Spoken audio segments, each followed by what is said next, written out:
நீங்கள் பார்த்துக் கொண்டிருப்பது QK நியூஸ் டிவியின் தமிழ் ஒளிபரப்பு.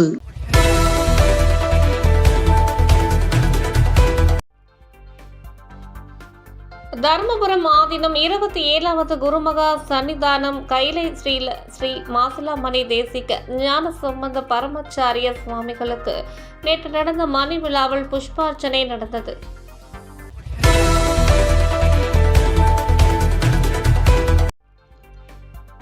நூத்தி 8 திவ்ய தேசங்களில் ஒன்றான சோளிங்கர் லட்சுமி நரசிம்ம சுவாமி கோவிலில் ஆன்மீக ஈடுபாடு உள்ள மணி விழா கண்ட 70 வயதான 20 தம்பதிகளுக்கு சிறப்பு செய்யும் நிகழ்ச்சி இந்து சமய அறநிலைத்துறை இணை ஆணையர் விஜயா தலைமையில் நேற்று நடந்தது.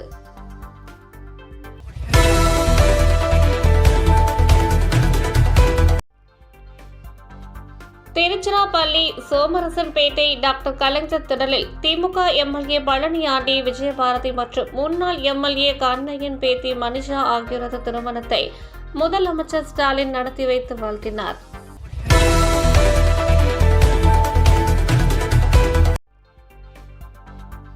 புதுக்கோட்டை மாவட்டத்தில் அரசு விழாவில் பங்கேற்க வந்த முதல்வர் ஸ்டாலினுக்கு உற்சாக வரவேற்பு அளிக்கப்பட்டது.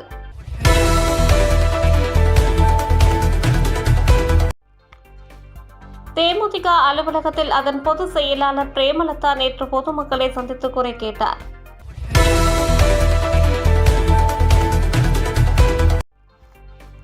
திமுக துணை பொதுச் செயலாளராக நியமிக்கப்பட்ட அமைச்சர் சுவாமிநாதனுக்கு பல்லடத்தில் திமுகவினர் உற்சாக வரவேற்பு அளித்தனர்.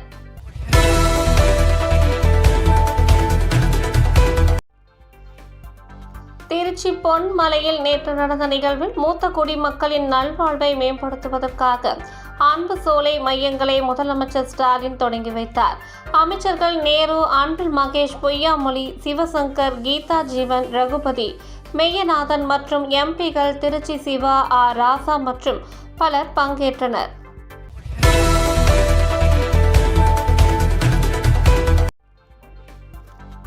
கோவாவில் நடந்த அயர்மேன் ட்ரையத்லான் நிகழ்வில் இளைஞர்கள் அதிக அளவு பங்கேற்றனர். இதில் பாஜக முன்னாள் தலைவர் அண்ணாமலை, தேஜஸ்வி சூர்யா வெற்றிகரமாக நிறைவு செய்தனர். அவர்களை பிரதமர் மோடி பாராட்டியுள்ளார்.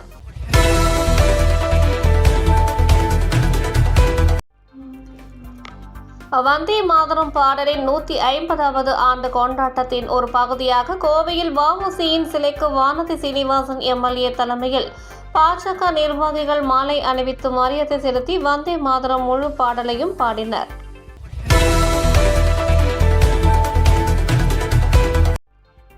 திருப்பூரில் குகன்வேல், சக்திவேலன், ஸ்னேகா, சிவானி திருமண நிகழ்வில் மணமக்களை மாநில பாஜக தலைவர் நைனா நாகேந்திரன் வாழ்த்தினார்.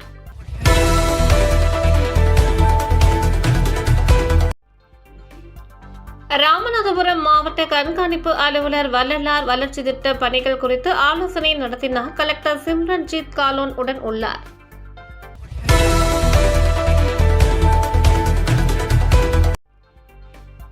சென்னையில் நடந்த விழாவில் விசிக தலைவர் தொல் திருமாவளவனுக்கு தமிழ் பேராளுமை விருது வழங்கப்பட்டது.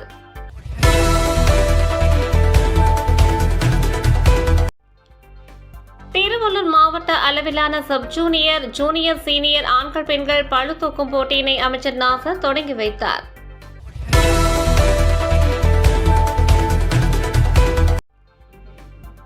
நாகர்கோவில் மாநகராட்சி வளாகத்தில் ரூபாய் 30 லட்சம் மதிப்பீட்டில் புதிதாக அமைக்கப்பட்ட நவீன கழிவறையினை பொதுமக்கள் பயன்பாட்டிற்கு மேயர் மகேஷ் நேற்று திறந்து வைத்தார்.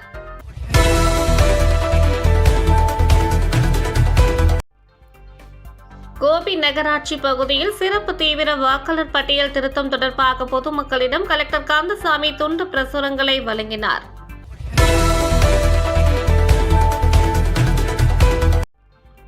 குமரி மாவட்ட வருவாய் அலுவலராக பூங்கோதை நேற்று பதவியேற்றுக் கொண்டார்.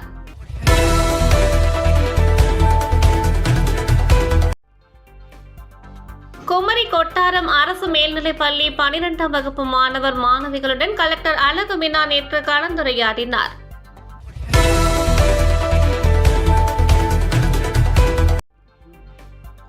கோவை பூ மார்க்கெட் காமராஜ்புரத்தில் நடைபெற்ற எண் வாக்குச்சாவடி வெற்றி வாக்குச்சாவடி கூட்டத்தில் எஸ்ஐஆர் குறித்து தெற்கு தொகுதி பார்வையாளர் டாக்டர் மகேந்திரன் விளக்கம் அளித்தார்.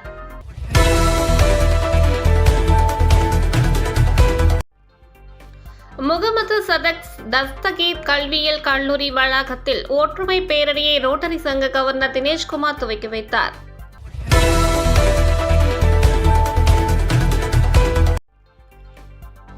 நெல்லை மகாராஜ நகர் ஜெயந்திரா வெள்ளி விழா மெட்ரிக் மேல்நிலைப் பள்ளியில் வந்தே மாதரம் பாடலின் 150வது ஆண்டு தொடக்க விழா நேற்று நடந்தது.